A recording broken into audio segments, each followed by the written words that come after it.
Good evening. Hi everyone. Melissa B here. Happy Sunday. Hope you've all had a good weekend. I have. I've spent some time in nature and driving in the countryside, getting some fresh sea air and just doing all the things I think we're meant to do on a weekend. I'm really excited tonight to bring on Maria Jones. In fact, I'll bring her on because she's here already, and we'll start the conversation there. So welcome. If you're just jumping on, give us a wave or let me know you're here and where you're tuning in from.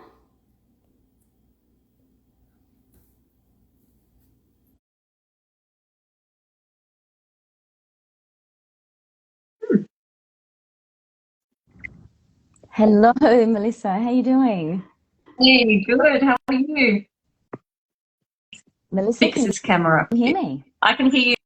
Can you hear me? Okay, I cannot hear you. Just give me a second. All right. Okay. Can you hear me? Yes, I can no. hear you. You Yeah, can. yeah. I I can can't hear hear you. I might have to change headsets you. because Okay. this I thought was going to work, but it isn't Yeah. working. So give me 2 seconds. I'll just change No. it around. Okay. Oh, All right. good. Now I can hear you. I'm just going to change it to this so then it's a little bit. Is that better? Can you hear me okay? Yeah, it's softened a bit, but as long as you can hear me, most important. Okay, only because like with this dongo, I'm meant to hear you, but for some Yeah. reason it's not working. How you doing? Good. How are you? Yeah, good. You had a good weekend? I have, I have. Good. Beautiful. Well, welcome to Carnivore Chats. Thank you Um, for having I'm me. excited to have you on. I just wanted to share with everybody that Maria and I met a couple weeks ago, and I actually reached out to Maria because Maria's in Adelaide and so am I. And as most of you know, I'm hosting a carnivore event here in Adelaide in November, and I saw there was one day a lot of people were purchasing their tickets from Adelaide, and then I saw Maria's name come through, and I reached out to Maria. I said, Maria, you're coming to my event. Is it you that's telling everybody about this event? And she's like, yes, it's me. I'm telling everyone. And so I'm very grateful for you sharing with your community. And as I've gotten to learn more about you and your carnivore journey, I thought it would be really lovely to get you on to share your story with people and why you're such a big advocate for the carnivore way of life. So welcome. Maria is also an intuitive medium for over 27 years. We'll maybe go into that afterwards, but mostly I'd like you to tell people your story about how did you find carnivore, why did you find carnivore, how long have you been doing carnivore, and we'll go from there. Okay, well, thank you so much for holding the day event here in Adelaide. Can you just remind everyone what date it is and how they can book? Sure. It's the 23rd of November in Adelaide, and I'll post the link in the comments afterwards. So if you haven't purchased your ticket and you'd like to come, I highly recommend doing that because every single day I'm, having at least anywhere between 2 and 6 tickets sold every single day. So if we do the sums on that, we'd be getting very close to a sellout way before November. So I'm really excited about that. Okay. Yeah. Thank you so much for holding the event. I'm really excited to see some of the presenters that will be presenting. It's a really, really good panel of speakers, and I'm really grateful that you're doing that, Melissa.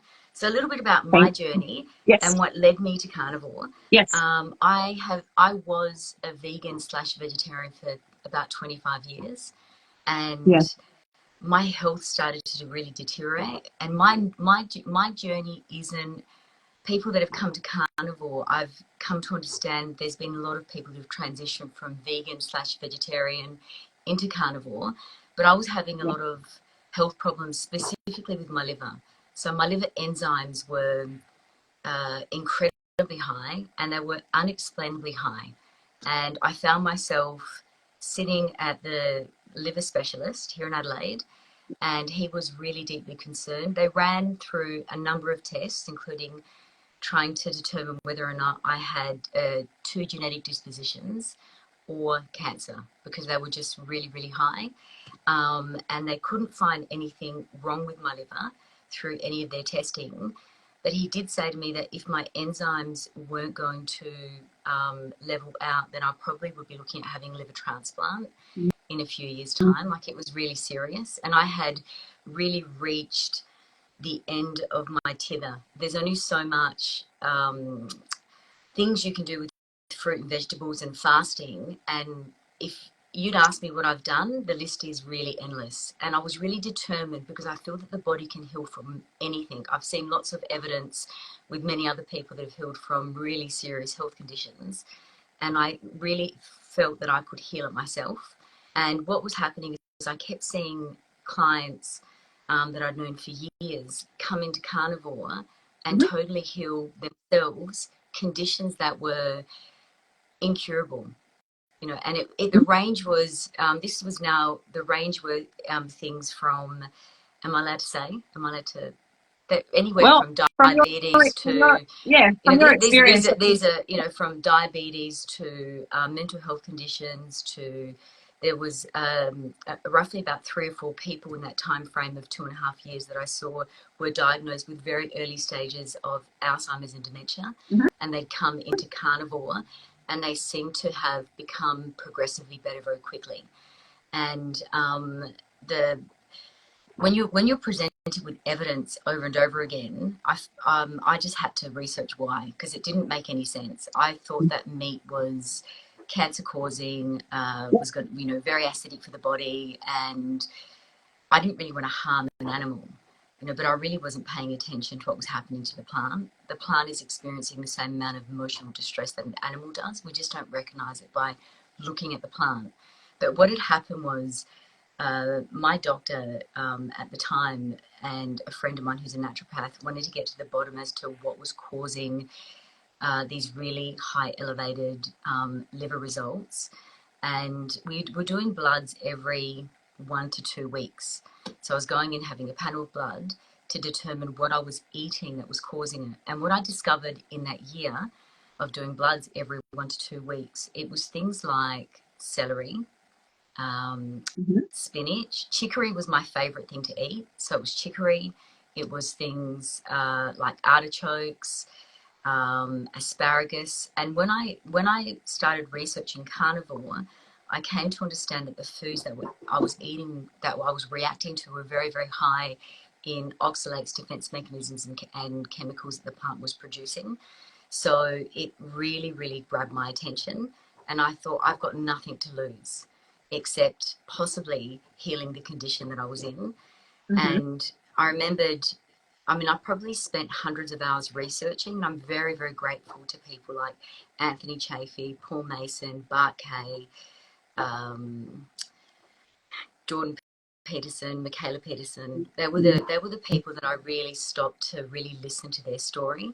And I was amazed with what I kept on discovering through my own research. And I remember when I decided to give it a go, I think I told one person that was my bestest friend. I said, this is what I've discovered.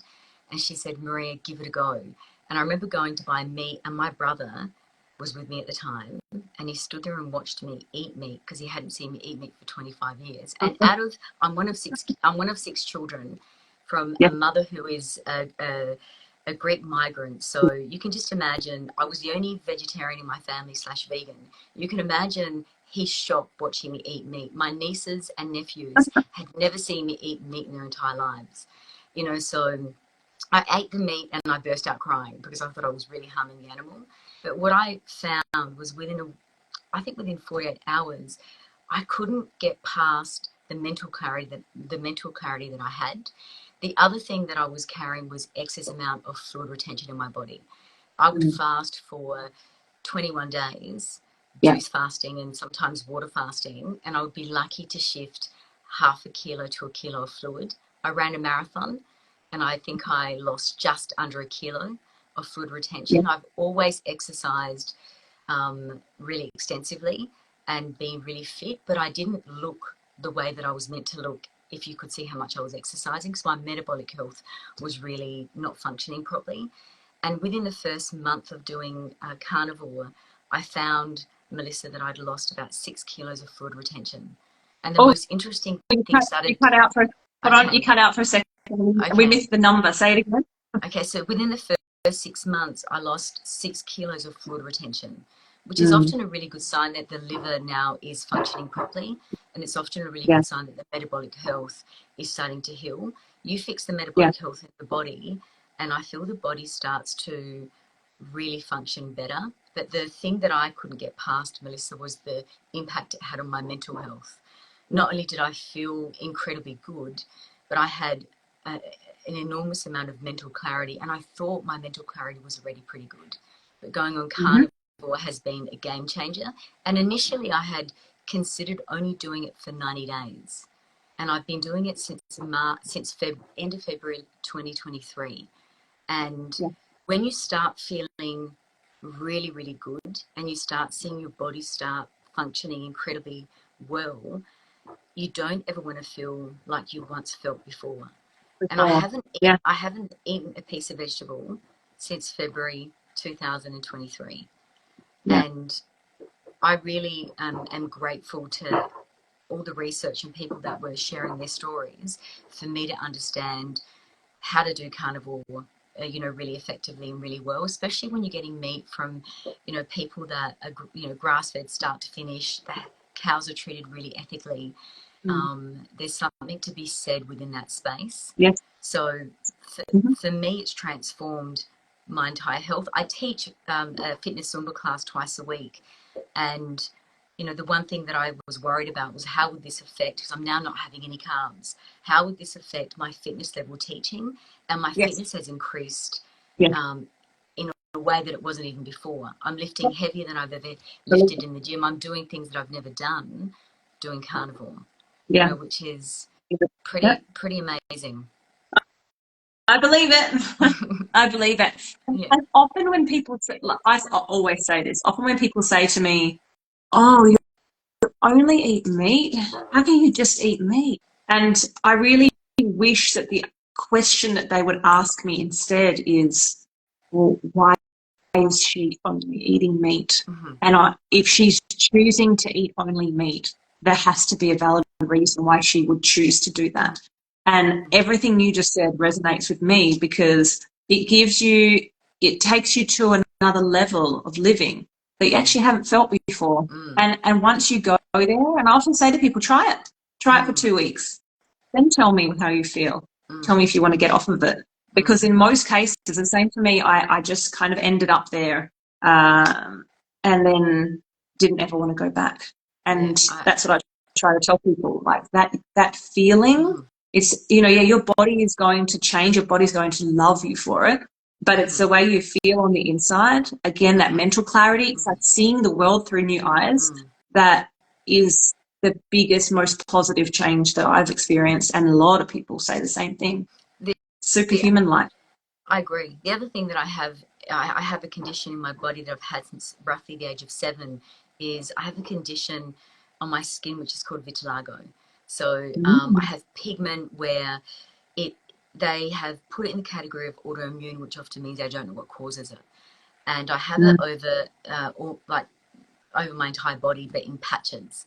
And the thing that I noticed being on a carnivore diet and my metabolic health responding incredibly well is it's now healing in a really rapid way.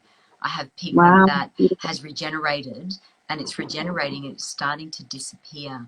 My hands were almost completely white, and now most of my hand has pigment in it. Which is really interesting. In 1 year. Yep. The regeneration and the growth of it. I've never had this, and my diet before was very clean. I didn't have any processed foods. It was just really clean, organic vegetables. I grew my own. My choice of eating was very balanced, and there was a lot of thought that went into how I ate before compared to how I eat now, and to see the body recover in the way that it is really exciting. Yeah. I have heard a lot of stories very similar, seen a lot of that happening. I actually had 2 beautiful women reach out to me separately this week, and they are at their absolute wit's end. They do not know what to do. And my heart goes out to them, because skin conditions and autoimmune type responses that the skin is giving them, are a big problem for a lot of people. I didn't realize, and it can overtake their lives, you know. And both of them wanted to talk to me about getting onto carnivore because they were either recommended by a naturopath or just done their own research in terms of what it can do for them. And they're a bit like you. It's like, well, what have I got to lose?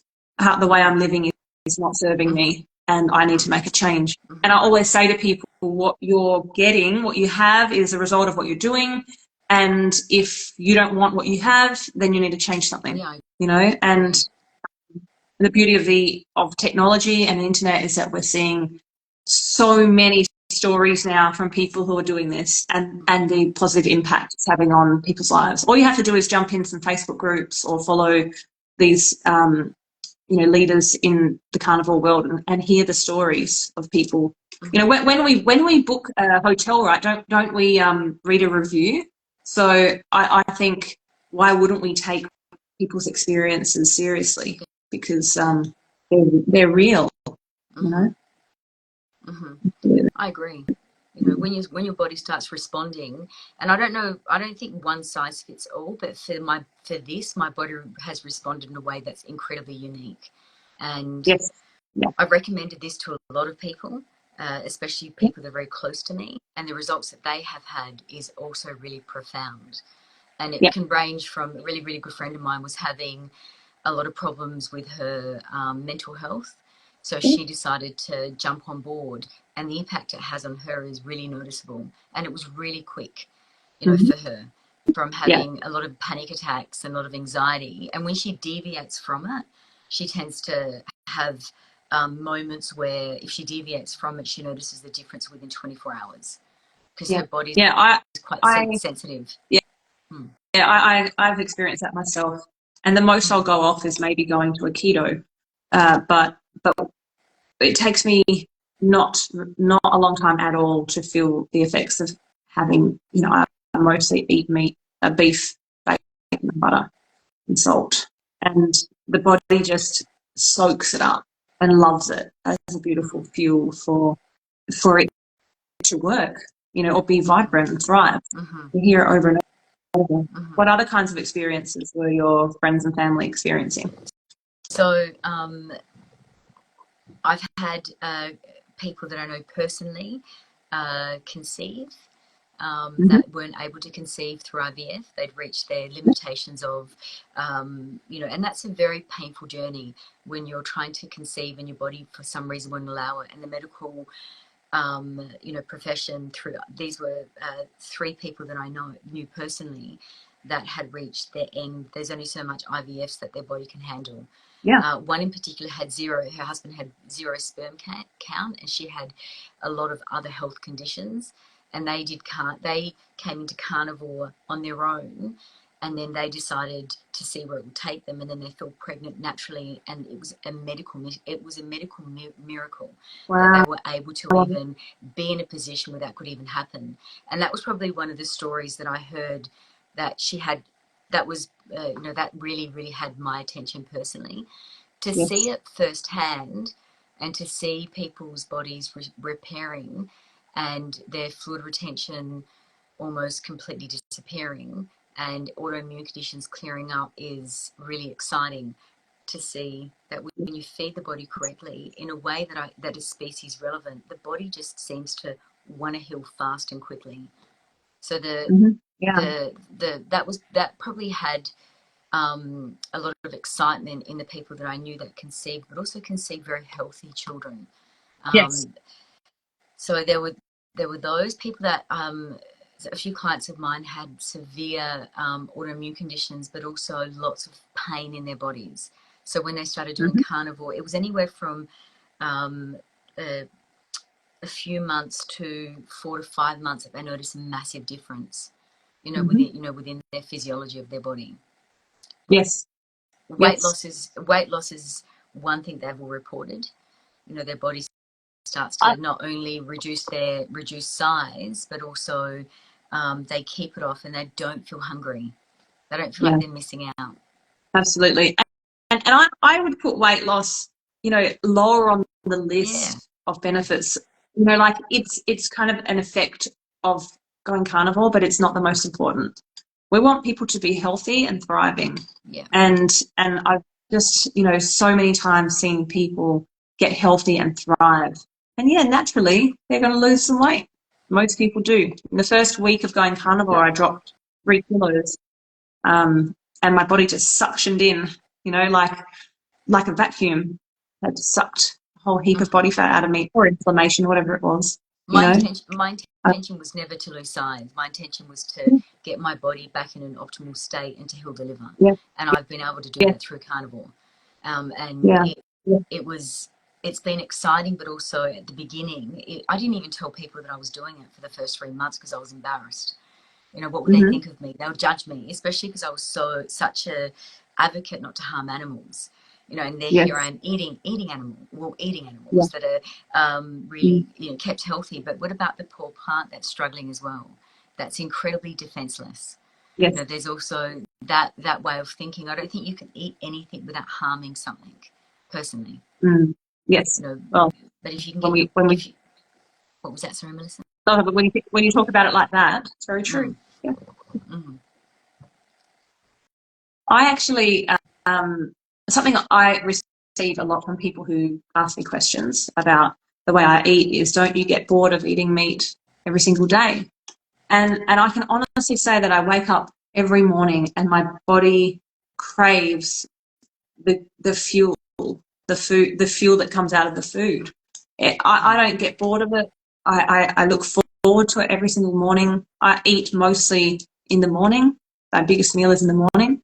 And it's just a refeed, a refuel, you know, and my body just responds really well and loves it. And so I often like to take a snapshot of the feeling of how whatever I'm eating makes me feel.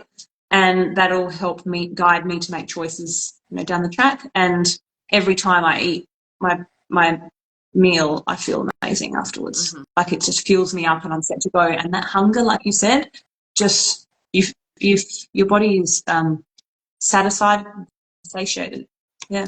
I had a lot of moments in the first 9 months where I emotionally wanted to eat foods that I was emotionally attached to, that were, you know, carb loaded. So for about I think every 3 to 4 weeks that I tracked, I would have like a tantrum around it, and then I would have to address it like you're addressing a child. I would self-talk to myself and say, Maria, you can have it, you just can't have it now. Yes. And then after 9 months, all the cravings that I had totally disappeared. Yeah. You know, we're talking about eating a salad, you know, eating foods that I would thoroughly enjoy eating. It was 9 months that I noticed that all left. So the number one thing that I've heard friends and people that are close to me say is that their emotional attachment to food becomes problematic.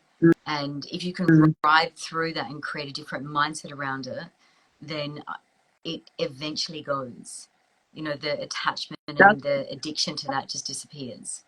Yeah, because you're basically, if you're dedicated and committed and repeating a pattern, which is not eating those foods or a variety of foods, your body kind of forgets that was even a food that you would eat.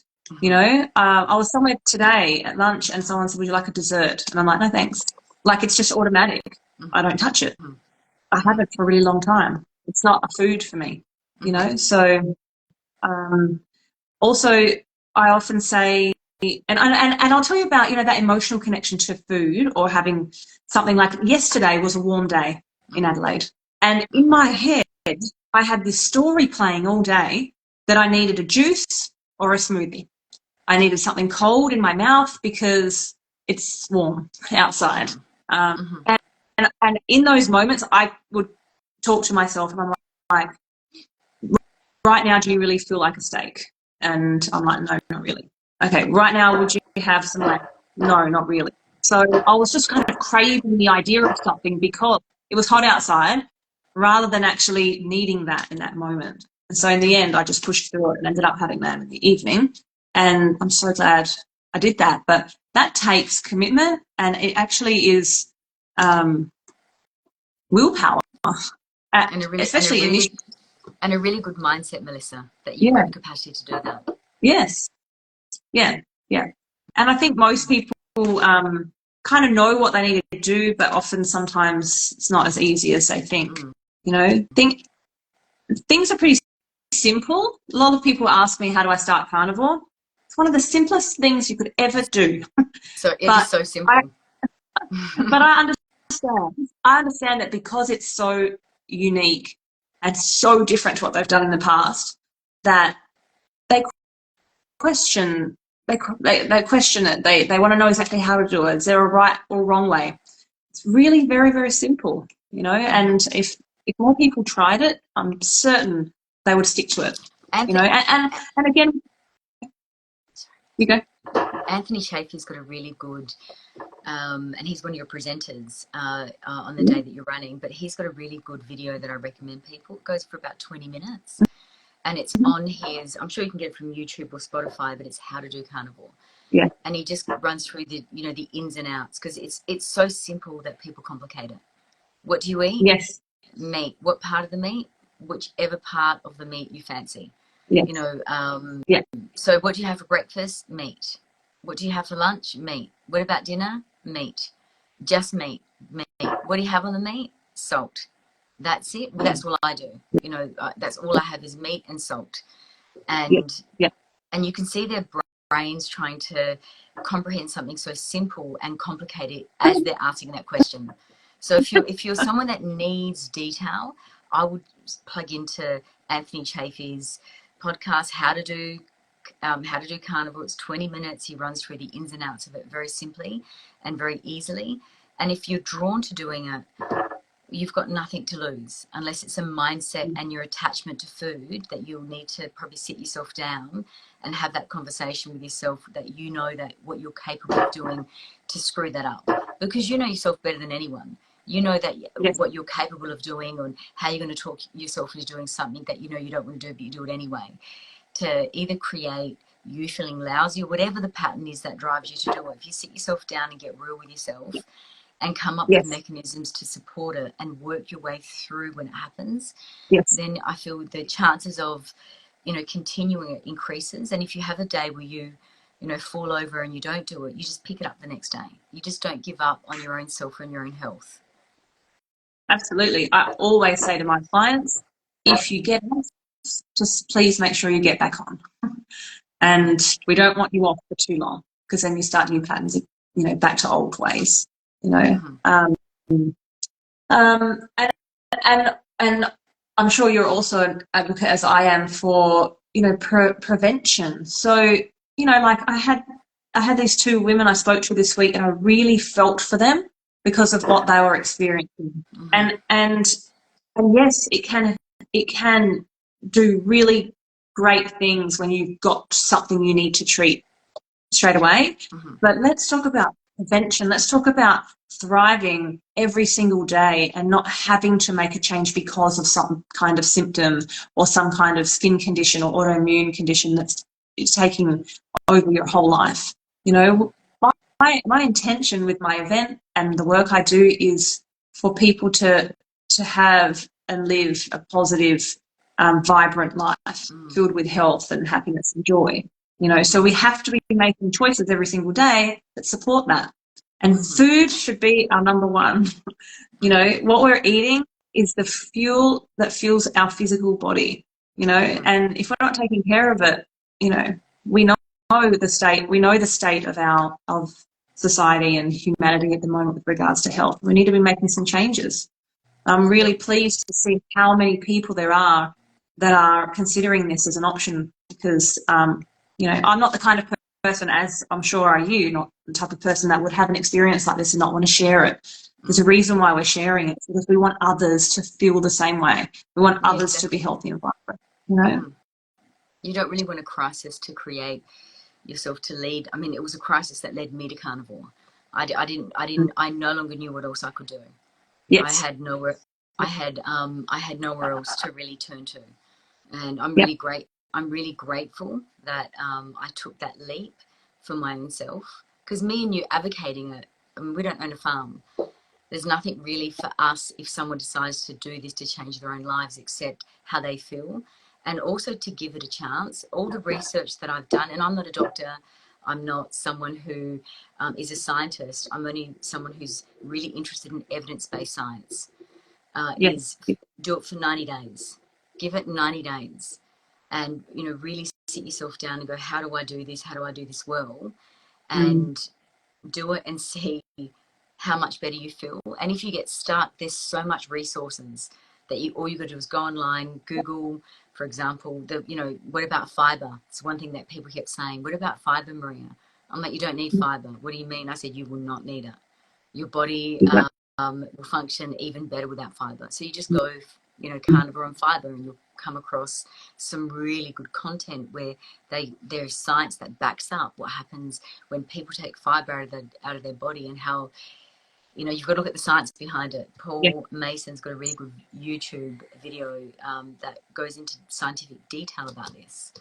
So if you get stuck on a question, just go to Google, go to YouTube, go to Spotify, some of the people that we've referenced, and have a look to see what science they have to support this theory. Yes, absolutely. There's a lot of information out there. There's really nothing stopping you apart from yourself. And like you said, like I just say to people, just try it, and then give me an opinion about it. Don't give me an opinion about it from your belief system of what you think is right or wrong. Try it and then tell me how you feel. There's no way in the world I would have thought before I researched it, because when I first started seeing, I had a really good friend of mine who became carnivore first, and he told me, and I was really, really disturbed. I thought, this guy's going to die. He's going to get cancer. He's going to end up having a whole bunch of health problems because he's filling his body up with toxicity. He's absolutely insane. My first knee-jerk reaction was just like, I can't believe he's doing this. Why would he do this to his body? Because I was really not aware of the amount of science that backs it up. And my viewpoint around it is that I think I really brought into a lie about food. What I thought was healthy and what really is healthy are two very different concepts. Yeah. And you can't know the difference until you have contrasting experiences. You just can't know what works for you and what doesn't. So, yeah, I think, like you said, there is a lot of information out there. There's plenty of support to get started. There's so many people out there who are available. I get people sending me questions all week, in my DMs, asking for support or questions here and there. So, or you could come to our event in November and you can see all the world's greatest, most knowledgeable carnivore speakers in the world here in Adelaide in one spot. It really is going to be a powerful day. I'm really, really looking forward to it. Oh, for those who know, and even for those who don't know, like it will be a really powerful day, knowing who's coming, knowing what they're going to speak about, knowing the exhibitors and the businesses that are involved, and also knowing the people who are coming. I've had a lot of them reach out to me and say similar stories to you. I'm doing carnivore. People don't quite understand me. I can't share this with very many people. They're looking at me differently, and I'm really looking forward to being around like-minded people who are of the same opinion and aligned in their choices as I am, which is beautiful for community, bringing people together, because I think that empowers you to continue on your journey, but also to share your journey with others. Don't be so quiet about it. Yeah, I agree. Yeah. So you eat grass-fed, grass-finished beef mostly? Mostly beef and lamb, and I get it from a farmer. We get it from the same place, Melissa. We both like the same farmer. I did a lot of research beforehand because I was very big on the ethics around how the animal was treated, to make sure the animal was treated really kindly and given a very good life. And here in South Australia, we've got a lot of farmers that do the right thing. And when they do the right thing, I landed with Carnivore, the Karen and Wayne, who I really love. I really love them as human beings. They're beautiful. But as farmers, they really do the right thing. And I do know other farmers that do the right thing, but the beef does taste incredibly different because of this. And so I get my meat from them, including lamb. and it does taste very different. And when you start eating really good quality meat, you don't want to eat meat that doesn't taste good. When it's grain fed at the end, I can really, really taste the difference. And we're I didn't think you could taste the difference until I realised, yes, you can. Once I started buying from Carnivore too in the hills in Mount Torrens. I actually went and visited them today and spent some time there and got my meat. And it's just nice to know where your meat's coming from, and exactly right, how the animal is treated, their living environment. You know, all of that matters, and the taste is like nothing else I've tried. No, absolutely. And I cook in the suet. Do you cook in the suet? Do you cook in suet, or what do you cook in? Tallow. It's the suet, tallow. I make tallow. Tallow. I do have ghee as well, but my preferred fat is tallow. Everything's in tallow. I think when you start cooking tallow, I really love the taste of it. And I feel the body tends to respond incredibly well to it. Again, it's bioavailable, you know. So their meat is, and they deliver to here in South Australia, in most places in Adelaide, they'll deliver to your front door. The farmers themselves will deliver their own meat to you, which is really incredible. Really special. Yeah, I agree. No, it is. What kind of salt do you use? What salt are you using? I use Celtic salt. Yep. Celtic salt. I did a bit of research on salt, and Himalayan salt has heavy metals through the way that it's processed, and I mean, it's still good. Salt, but Celtic salt seems to have a little bit more mineral content in it. I put it in water when I'm drinking it as well. So then you're also giving yourself some trace minerals and some natural electrolytes, you know, when you're drinking the water. But it's just Celtic salt that I use, and I find that that's enough flavour for me. Like I don't use any herbs, any spices, nothing. Just that and Celtic salt. What salt do you use, Melissa? I'm using Redmond's salt. I'll show you. Hold on. Others might be interested. In this. Is this one? Yeah. Where do you get that from? It actually comes from overseas, but there's a lot of local suppliers you can buy it from online. A lot of carnivores that I know of are using this unrefined mineral salt. And fine sea salt. Yeah. I will need to look into that. That does sound interesting. Yeah, have a look into it. It tastes amazing. So, I have butter also, but that's just a choice I also was having yogurt, which I've recently decided to stop, and have seen a huge difference since I stopped yogurt. So I have a tiny amount of dairy, but when I stop dairy, I always feel just like extra 2 degrees better. It's not a great difference, but that extra 2 degrees is enough for me to go, wow, I feel so much better when I remove dairy out of my diet. And there's a bit of research that Paul Mason talks about the impact dairy can have on if you have like autoimmune conditions within the body, that it can aggravate that he has seen through his bloods. So whether or not that's it, I don't know, but I know that if I feel better, then it must be doing my body a lot of good. Yeah. I actually stopped dairy a long time ago and then reintroduced it, just yogurt.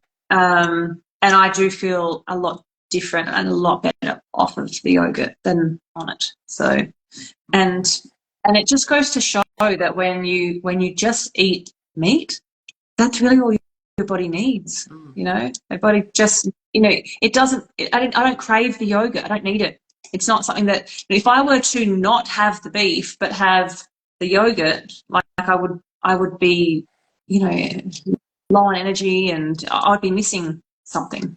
So I can definitely go without the yogurt, and I've stopped that for about 3 weeks now. I feel a lot better.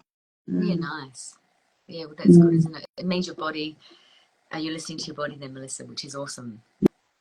Yes. And I think that's a really great point about listening to your body, because, I think sometimes we don't listen to our bodies enough, and the mind kind of overpowers how we feel about certain things. And I've recently had experiences where I had really ignored my body, and I think we need to, really remind people to connect back in with sensations in the body, intuitively trust the body, how it feels, what it wants, what it doesn't want. If there's something that you're either aligned with or not aligned with, you need to trust how the body's reacting. Mm-hmm. And I think our minds sometimes get full and busy and in the way, and we don't listen to ourselves or our bodies enough, and then we suffer for that in big ways. For me, before carnivore, the things that I would eat something, I'd be okay. I would eat that again, and then I wouldn't be okay. So my body was just not communicating well at all. I would eat chicory one day, I'd be fine. I'd eat it 2 days later, I wouldn't be good at all. Because it just depends, I think, on the oxalate dumping my body was experiencing at that time. Because that poor plant was trying to stay alive, and the only way it can stay alive is by releasing those toxins in the leaves, roots, and stems of the plant, and then we eat it. And then it causes a huge amounts of metabolic destruction, which I now really understand well since I've eliminated that out of my diet. So so if you're listening to this and you're like, but I'm okay eating it, and then sometimes I'm not okay, but I'm okay, that just could be a sign that metabolic health isn't as optimal as you'd like. And that's what most people that I talk to, that's how they describe their bodies to me. They're like, I'm okay one day, and then I'm not okay the next day, and then I'm okay one day, and I'm not okay, the next day. And some people have said that they have needed to do keto first before they're able to transition into carnivore. What I did is probably not ideal. I just went from vegan, vegetarian, bang into carnivore one day, and then I had to deal with all the oxalate dumping that went with it, that I didn't understand that was even possible. So my first month in carnivore was really hard. Yeah. What made you stick to it in those moments? Because I researched, and I didn't know that a really good friend of mine was carnivore. She's one of my closest friends, and I chatted to her, and I said to her, I'm experiencing flu-like symptoms, and this is what's happening to my body. And she goes, oh, that's oxalate dumping. And then she referenced the research for me to look into it. So then I looked into the research and then understood it. But I also had done lots of stuff with fasting and vegetables where I would have a very similar response, and so I wasn't afraid of the body having a bit of a knee-jerk reaction to it, knowing that if I kept going with it, it would eventually balance itself out. I was sort of, but I didn't expect to have, I had flu-like symptoms. I was going to the toilet nonstop for the first, few weeks. I had a lot of itching in my body.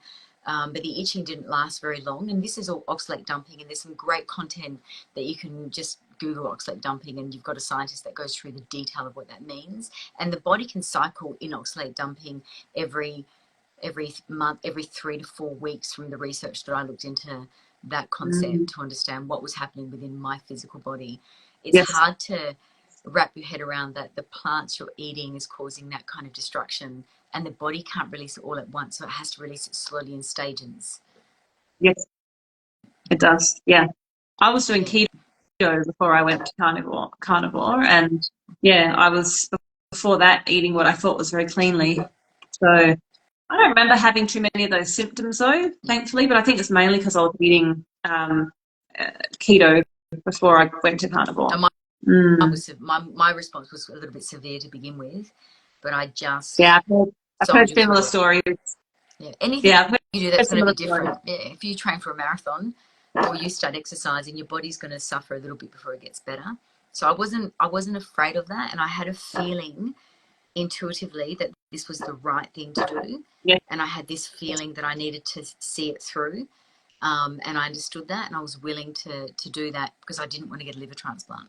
I didn't want to go onto the wait list for a liver transplant, have the liver transplant, and then have to deal with the side effects of all the medication that would come with something. If I could fix my body, then why wouldn't I want to do this?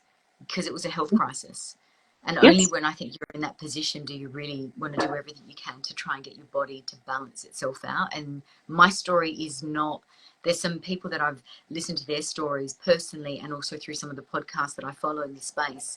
they've had severe life-threatening illnesses that they've reversed through carnivore Mm. really, really effectively. Yes. Yeah. Yeah. Mm. I believe it. If to anyone who's listening, there are some really great carnivore groups you can join on Facebook, or a lot of the experts in the carnivore field have their own membership sites. So there is so much opportunity to learn and research and communicate with people who've had their own experiences. And it's just all about asking questions and making a choice in what you do. I think what I like to do is, like you, share your information, share your experience, share what you know in the research, and then let that person feel empowered to make their own choice, and leave it with them, I just really encourage people to not let things get so bad that they have to make change. That's my biggest, that's one of my whys with regards to what I do, which is so that people can live vibrantly and healthy. Why shouldn't they? Yeah, I agree. All we have is our health. Yes. And when you feel good, you want to live life more fully. And when you start feeling a lot more happier, and when your body also starts absorbing the sun, I don't know, that's the number one thing that I noticed. My body would tan, and I could be out in the sun for longer periods of time, and then my skin's regenerating. You don't really want to go back to how you ever felt again. You don't want to experience any sort of mental fogness, mental lagness. You want to get out of bed feeling really alive and ready to really face the day. And I don't think you can underestimate how good you feel when that starts to happen. And you share your story to empower people. I share that with people because I know that for me it made a big difference. And if it can help someone that's listening, what a gift. And it's such a simple thing, and it's just such a simple thing to do. 100%. 100%. I think a lot of people have forgotten what it feels like to feel well. It's a really sad and unfortunate reality that a lot of people don't remember what it feels like to feel well. Everyone's got something going on for them. Obesity is a big problem. Like it's people are going to have to make changes soon enough, and unfortunately sometimes it's sooner rather than later these days. We're living in an unhealthy world. Someone just asked, yes, you can re-watch this afterwards. It'll be available. I'll post it. So with regards to I want to talk a bit about intuition because we've got you on, and again it's like trusting. I've done a lot of work, even recently, on trusting the body, trusting ourselves, trusting. A lot of people sometimes also lose trust in themselves, and again, I think a lot of this work and what I share is to empower people to make their own choices, to trust themselves, because I think they give away their power a lot. People give away their power a lot in life, and especially the women my age out there are looking and experiencing fatigue, and they're unhappy, and men, and men, women and men. Yes. Is there a local Adelaide carnivore community? I don't think there's an Adelaide group on Facebook, but there's an Australian one, and recently there was a post put in there about someone asked, is there somebody close to Victor Harbour? And all of a sudden everyone from SA started posting where they were from, and I'm like, there are so many South Australians who are carnivore. I had no idea. I have met so many along this journey.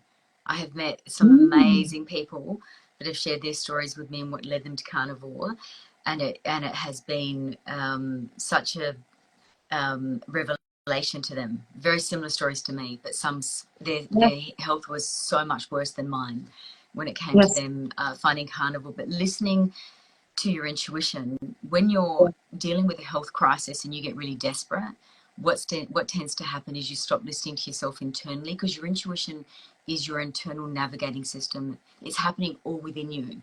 And when you become unwell and you no longer know what to do, and you're on your knees going, I need help, what is it that I can do to fix whatever the problem is, or whatever the body's now no longer functioning, doing well, You stop listening to what's happening on the inside and you start listening to what happens on the outside, and your intuition's all internally. It's that little voice inside your own self that speaks the truth, and it comes out of absolutely nowhere. It's this navigating system. In order to really hone in on it, you've got to get out of the way of yourself. Because let's just say you're in the way of yourself and you have a lot of fear, or you have a past that's revisiting your current present state, it will cloud your intuition because you won't see it clearly. You'll see it through a distorted lens. Yes. And if we have, trauma from the past that keeps getting in the way of what you're doing now, you still will find that you'll cloud your intuition. And that a lot of people will say, how do I know it's me? And how do I know it's the intuition, or how do I know that it's wishful thinking? There is a very, very subtle difference. And when you start tuning into your internal navigating system that we are all born with, when you start to understand what the difference is by paying very, very close attention, you can't miss it. But it's creating stillness. It's like really focusing on moving your body. So then you're also moving your body in motion and releasing anything that's preventing you from honing in on it. It's creating states where you're meditating or doing hypnosis. So then you have little tools that are in your little pocket that you can practice, where you learn how to get out of the way of yourself. Because when you're in the way of yourself, you won't make the right decisions. And sometimes, unfortunately, there are lessons that we need to learn, and that's why those things are happening. And just when you think you know everything, you know nothing. And having intuition doesn't prevent you from experiencing the lessons that you need to learn. It just means you'll make better choices for yourself. Because when you're making that right choice, when I first started doing carnivore, everyone thought I was nuts again.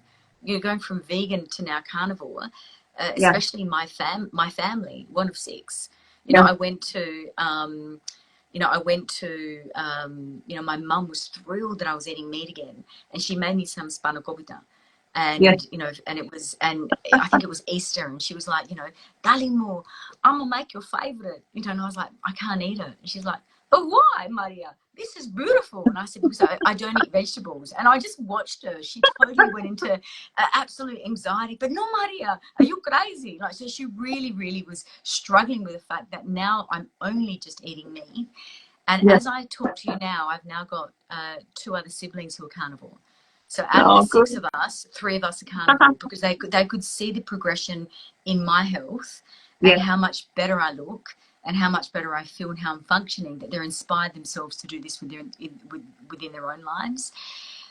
Someone's asked a question, what do you look for when eating dairy that tells you need to stop? The only way you're going to know whether dairy agrees with you is by stopping it and then reintroduce it slowly, and give your body like a break. Give your body like a week break, and then have it one day and see how it responds the following day. That's my best advice, because your body might be okay. Your body might be completely okay with it. My body is much better without it. It's only very subtle, but the subtleness is enough for me to not want to do it.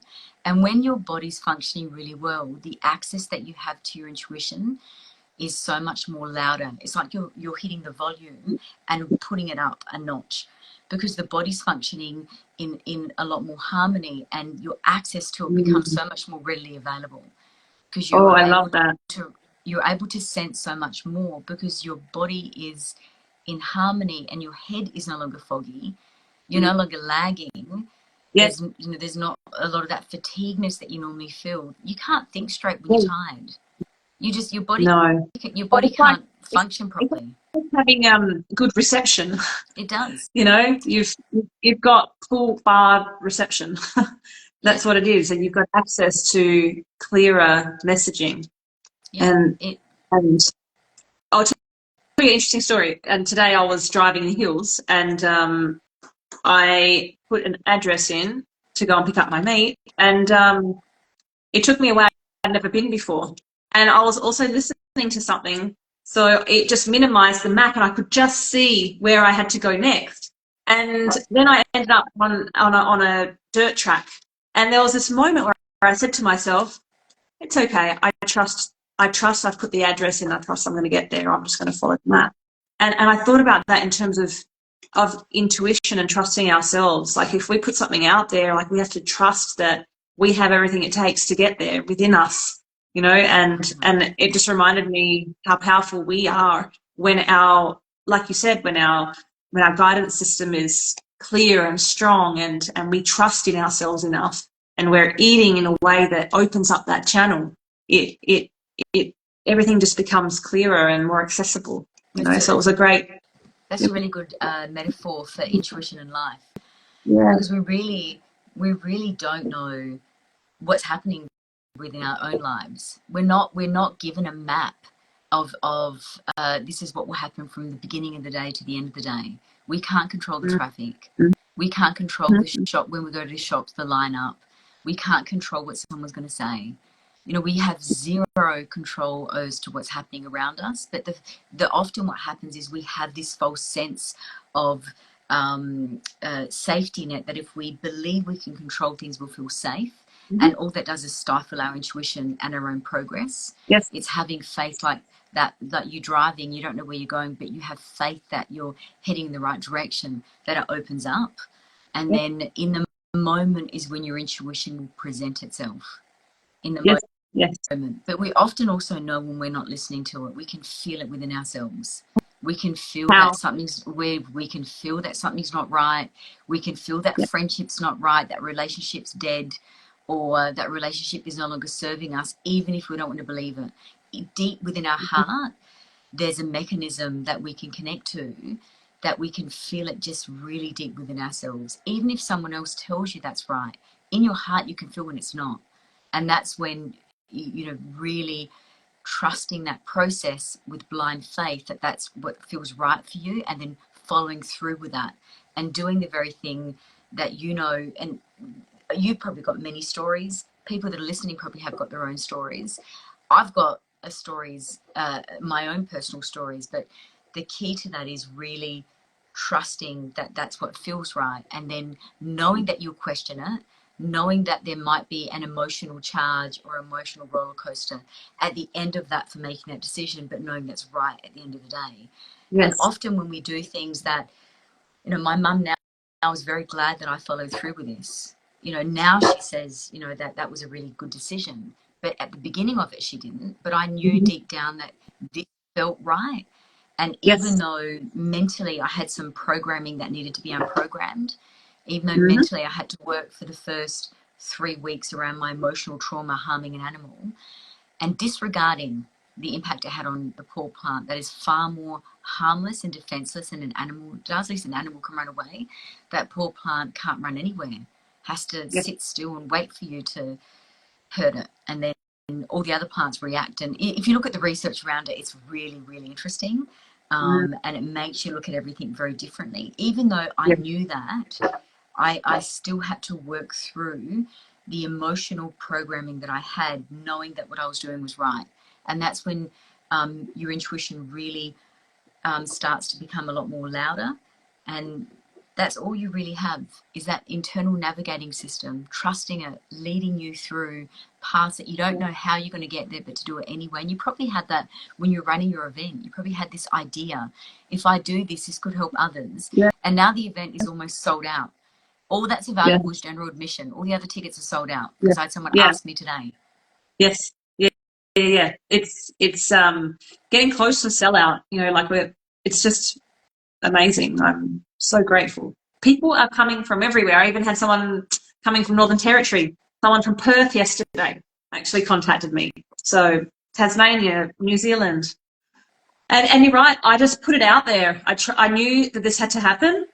I put it together and I just put the tickets open and it just started flowing in. And I just trust that it will all just come together in the end. And I have a trust in myself there. I also think inner peace is a big part of trust as well, or knowing you're making the right decision with things. So if you've got internal peace around a decision or a way of life or a choice you're making, then that helps to validate that you're on track, I think, from my own experience. Yeah, but there's also levels of that. There's knowing that you're making the right decision, but also being mindful that there's programming around it that could try and trip you up. There's programming around it where you're making a decision that feels right for you, but you might have everyone else around you question that. Yep. And say, like, what is the matter with you? Or, you know, why would you choose to do that? So then you start to question your own self in that process. And some people can really fall Yes. apart because their Yeah. own self is Yeah. not strong enough yet on the inside to know that this is what's right for them. But if you follow Mm-hmm. through with that and know that people around you are allowed to, my mum was allowed to have her response around me now just eating meat, right? She was allowed to have her you know, she was allowed to have her charge or her rant or however you want to frame that around my own experience. And she's allowed to be that person. Yes. I still love her. I'm not going to judge her or make her wrong that now she's going to struggle with the fact that I'm choosing something that she doesn't understand anything about. Mm-hmm. But I also need to do what felt right for me. And I also knew that she would love me regardless. And if she had to come to her own understanding in her own time, that's completely okay. It won't be in my time frame. It will be in her time frame. And that's something that I would encourage you to do. So if you're going to do something, and you just know, I've had vegans yell at me when we start talking about carnivore, when we're in like a really confined space like the sauna, right? So you're sitting in the sauna, it's one of my favorite things to do.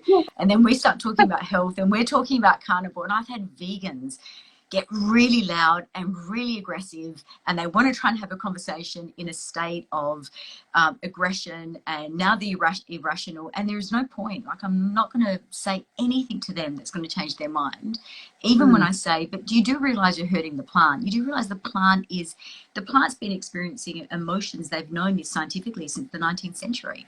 It's having an emotional charge. That plant is hurting. And I watched their brain try and do somersaults around it. I watched their brain go like, what do you mean, Maria? I'm like, the plant is screaming at you. You're hurting that poor plant. Who's defending the plants? We've got all these beautiful vegans, and I love the concept around it. They're really making a stance for the poor animals, but who's making a stance for the poor plants? Yeah. You know, like I've got a plant obsession. I've got so many indoor plants. I really, really love them. I don't want to harm them anymore, nor do I want to eat them. So they must feel super safe with me. You know, to say the least. But no one's, protecting the plant. But even in those situations, the vegan is allowed to have her reaction. That was me not long ago. In my situation, you're allowed to have your response, and you're also allowed to be unhappy with someone for feeling that way, but also know that they're allowed to do that as long as you're being true to who you are. Yes, exactly. And everyone is on their own journey at a different point. Everyone. Sometimes, actually, I saw, and this is like completely unrelated, but you can bring it back to this. Like, I was listening to a business podcast, talked about how many touch points does a person need, or how much free content does someone need to watch or read before they actually buy a product. And it was like 8 or 10 times. Wait, and so is this exposures or them listening to something for free? If they listen to something. I thought that number was like much more now from some of the research I've looked at. We must be looking at different stuff. Must be different components of it.